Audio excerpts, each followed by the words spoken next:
Жарайды жігіттер, боларсыз болды. Нұржан, үйдегің бар?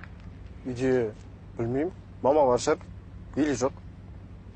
Сеніңе барып обед ішіп кетейік. Кеттік. Шадам жеге.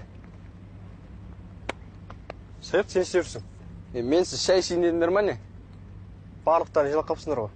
Бүгін біреуін туған күні ма? Көп сөйлемеш. Онда мен де барам сен үйге. Жүр. Бірақ үйде тамақ жоқ шығар.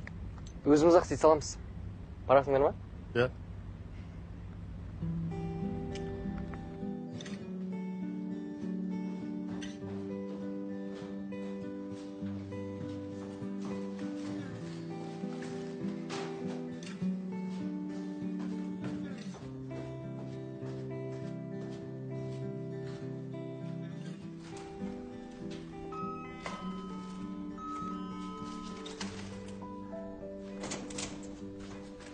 Нұрбол?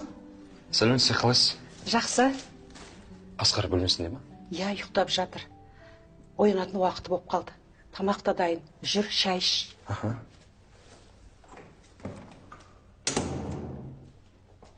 Ассалаумағалейкум аға. Уағалейкум ассалам. Қалайсыз? Жұмыс қалай болам? Жақсы, жаман емес. Айтпақшы мынау Рауанға. Ой, рахмет. Жаман емес.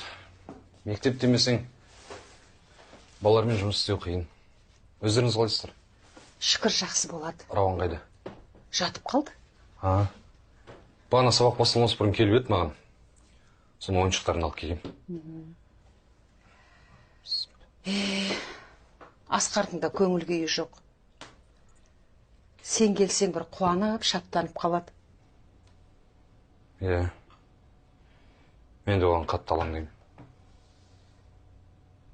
Туған бауырымдай болып кетті Асқар.